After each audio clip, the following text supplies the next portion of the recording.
Bismillahirrahmanirrahim. Alhamdulillahirabbil alamin. Allahumma salli ala sayyidina Muhammad wa ala ali sayyidina Muhammad. Sidang penonton yang dirahmati Allah, alhamdulillah bertemu kita ni lagi dalam rancangan Permata Iman bagi keluarannya hari ini. Alhamdulillah kita ni terus dalam rancangan Permata Iman ini membawakan isu-isu berkenaan akidah, berkenaan keimanan kita kepada Allah Subhanahu wa taala. Dan insya-Allah pada keluaran kali ini kita ni akan membincangkan satu tajuk iaitu tabarruk. Dan bagi membicarakan tajuk ini bersama kami hari ini ialah Yang Mulia Ustaz Haji Fansuri alias Mansur bin Muhammad alias. Assalamualaikum Ustaz. Assalamualaikum warahmatullahi wabarakatuh. Sihat Ustaz? Alhamdulillah. Terima kasih Ustaz sama-sama hadir dalam rancangan Permata Iman buat keluaran hari ini. Jadi Ustaz, kita ni seperti yang saya katakan tadi, kita ni akan membicarakan satu tajuk tabarruk. Tabarruk ni pun seringnya orang yang bertabarruk punya ngambil tabarruk. Jadi kan kita ni sebagai mukaddimah awal lah Ustaz, dalam perbincangan kita ini, apa sebenarnya pengertian mungkin daripada segi bahasa, dari segi istilah pengertian tabarruk ini. Silakan Ustaz. Assalamualaikum warahmatullahi wabarakatuh. A'udzu billahi samiil 'aliim minasyaitonir rajim. Bismillahirrahmanirrahim. Alhamdulillahi rabbil alamin wal 'aqibatu lil muttaqin wala 'udwana illa 'alal zalimin. Wassalatu wassalamu ala khatamil anbiya'i wal mursalin wa ala alihi wa sahbihi ajma'in. Rabbi shrah li sadri wa yassir li amri wahlul 'uqdatam min lisani yafqahu qawli. Rabbi zidna 'ilma warzuqna fahma.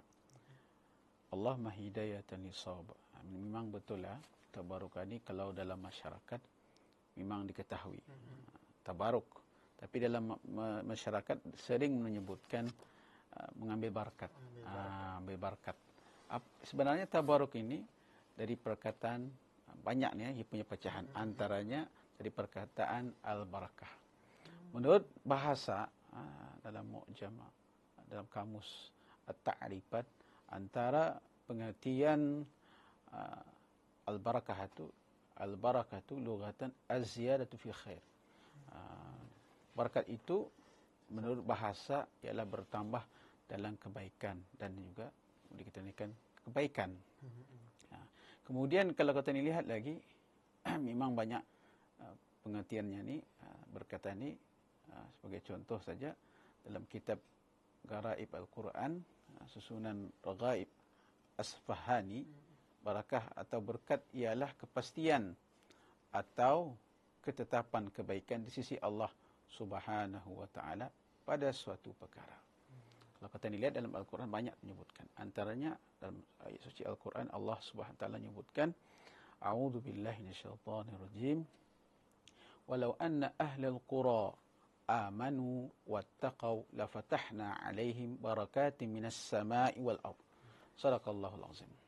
Yang tafsirannya, jika penduduk satu kaum itu amanu, beriman dan bertakwa, akan dibuka segala keberkatan langit dan juga bumi. Ini menerangkan keberkatan.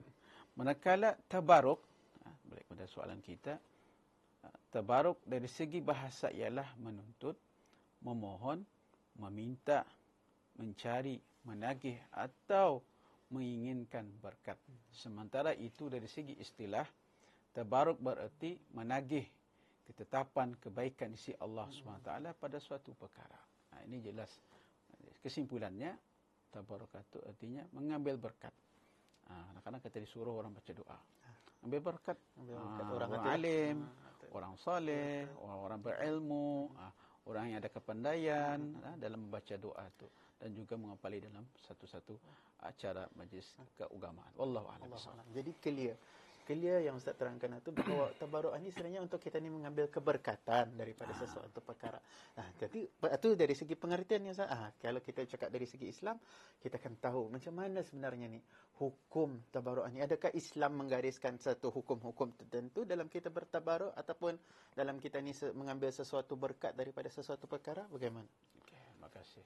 Allahumma hidayatan lisawab. Bila kita bercakap tabarruk ini, tentu ia berkaitan dengan keimanan kita ni kepada Allah SWT. Suatu perkara tidak akan terjadi melainkan dengan izin Allah SWT. Itu perlu kita ingat tu. Pasang sana, ia punya passwordnya tidak akan berlaku melainkan dengan izin Allah Subhanahu wa taala. Apa hukumnya? Harus.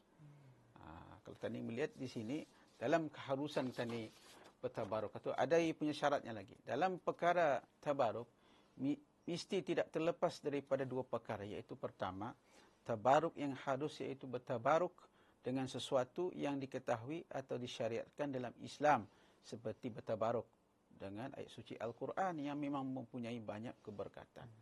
Kedua, tabaruk yang dilarang ialah bertabaruk dengan sesuatu yang tidak disyariatkan di dalam Islam, seperti bertabaruk dengan batu atau kubah. Nah, kadang kita ni bertasbih apa, mengambil tasbih apa, ambil berkat tasbih apa. Ada batu-batu lagi tu macam-macam lah jenis batu-batunya. Mungkin penonton yang dihormati sekalian mungkin tahu tu jenis batu-batunya.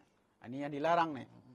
Kalau namanya tadi bertabaruk dengan ayat suci Al-Quran, itu yang disyariatkan. Sebagai contoh umpamanya, kita ingin bertabaruk, ya Allah, dengan berkat surah Al-Fatihah, kau bukakanlah rezekiku. Kalau kita keluar dari rumah, kadang-kadang baca zikir kan, Bismillahi tawakkaltu ala Allah, wala hawla wala quwwata illa billahil aliyil azim. Itu memang betul. Tapi dalam masa itu, kadang-kadang kita lupa meminta keberkatan daripada Allah SWT. Ya Allah, dengan izin berkat zikir yang ku baca ni, kau jauhkanlah aku daripada bala bencana. Dengan berkat zikir. Apatah lagi ayat suci Al-Quran Karim yang mempunyai fadilatnya, kelebihannya yang disebut sebagai kepala zikir. Okey. Kemudian di sini disebutkan lagi, kadang-kadang tabaruk itu disalah anggap oleh sebilangan orang dengan mempercayai dan melakukan perkara yang sama sekali tidak disyariatkan. Malah bertentangan dengan akidah Islam, seperti perbuatan yang boleh membawa kepada unsur syirik, bid'ah dan khurafat. Kadang-kadang tabaruk dengan apa istilahnya ni, macam pokok. Pokok itu lama sudah tagap kan, bertahun-tahun dia pandai rabah. Ini memang ni ada boleh tabaruk. Ini satu perkara yang dilarang dalam Islam. Upaya-upaya je kita ni. Okay. Sebagai contoh, memakai azimat atau contoh. Contoh lain, memakai azimat yang bukan daripada nama atau sifat Allah Subhanahu Taala, seperti nama-nama malaikat, orang soleh, atau nama-nama muazzam yang dimuliakan daripada kalangan makhluk seperti arash. Meninggalkan perbuatan mengambil berkat semikian adalah lebih utama.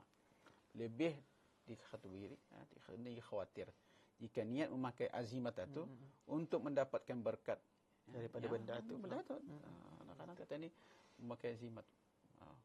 Kadang-kadang diseleputi dihiasi kunyit di dalam, kemudian kain hitam. Itu kadang-kadang dipasang betul, gitu arah ipin. Betul. Benda ini terjadi dalam masyarakat kita ni. Kadang-kadang main bola supaya cerita tu cerita tu kita mendengar perkara ini. Mendengar. Contoh saja tu contoh. Betul. Ini yang tadi takut. Kalau azimat tu percaya tu memberi berkat. Terseleweng sehingga menjadikan pemakainya beriktikad bahawa azimat itu yang punya kuasa mendatangkan kebaikan kepadanya. Ini sudah silap ni. Ini yang akan na'udzubillah min zalik, dan ini yang ditakut. Adapun tabaruk sebagaimana yang disyariatkan Islam, ia adalah sesuatu yang diharuskan berdasarkan ketetapan daripada Al-Quran dan sunnah Nabi Muhammad sallallahu alaihi wasallam. Wallahu a'lam bishawab. Masya-Allah. Jadi jelas. Kuncinya berbalik apa yang Ustaz highlightkan tadi, kuncinya segalanya dengan izin Allah Subhanahu Wa Taala. Kita bukan senang-senang untuk mempercayai, dan kita hanya bertabaruk dengan ayat-ayat suci Al-Quran yang Ustaz jelaskan tadi, yang sememangnya ada keberkatan di dalamnya. Jadi mungkin Ustaz, soalan lagi mengenai tabaruk ini yang sering kali kita lihat pada hari-hari ini. Mungkin secara ringkas Ustaz terangkan. Kita ni bertabaruk dengan perkara-perkara yang ditinggalkan oleh baginda Nabi sallallahu alaihi wasallam, asar-asar baginda Nabi sallallahu alaihi wasallam. Mungkin Ustaz boleh jelaskan secara ringkas perkara ini macam mana Ustaz? Okey. Sebenarnya perkara ini yang disarankan, disyariatkan dalam Islam, bertabaruk dengan Nabi sallallahu alaihi wasallam dan juga asar-asar yang dimansubkan kepada Rasulullah sallallahu alaihi wasallam. Banyak hadis yang menyebutkannya. Antaranya daripada Abu Juhaifah, katanya Rasulullah sallallahu alaihi wasallam mendatangi kami di Al-Hajirah. Lalu dibawakan air untuk berwudu dan baginda pun berwudu, kemudian orang ramai mengambil lebihan wudu baginda sallallahu alaihi wasallam itu dan menyapukan ke tubuh badan mereka. Ditakhir oleh Al-Imam Bukhari. Kedua, daripada Abu Musa radhiyallahu anhu katanya, di sini ada disebutkan Abi Musa radhiyallahu anhu katanya, Nabi sallallahu alaihi wasallam meminta tempayan yang mengandungi air. Lalu baginda membasuh kedua tangan dan wajah baginda serta memasukkan air ke dalam mulutnya dan mengeluarkan sesuatu, mengeluarkan semula ke dalam tempayan itu. Kemudian baginda bersabda, kamu minumlah dan tuangkan ke muka dan tengkuk kamu berdua. Rasanya cukuplah dengan penerangan dua dalil itu jelas kepada kita ni Rasulullah sallallahu alaihi wasallam juga menggalakkan kepada orang umat ketika itu di zaman Rasulullah sallallahu alaihi wasallam untuk bertabaruk apa yang ada dalam zat baginda sallallahu alaihi wasallam. Wallahu a'lam. Terima kasih Ustaz. Itu mungkin sebagai mukaddimah awal bagi episod pertama kita membicarakan mengenai tabaruk ini. Kita faham sudah dengan jelas, iaitu tabaruk ini kita mengambil berkat, terutamanya seperti saya kata, kita mengambil berkat daripada ayat suci Al-Quran, daripada junjungan baginda Nabi sallallahu alaihi wasallam, dan yang paling penting kita percaya segala-gala yang kita ambil keberkatan itu adalah dengan izin Allah Subhanahu wa taala. Insya-Allah kita akan berbicara panjang lagi Ustaz bagi episod seterusnya untuk tajuk tabaruk ini, dan insya-Allah kita akan jumpa di keluaran akan datang. Terima kasih. Assalamualaikum warahmatullahi wabarakatuh.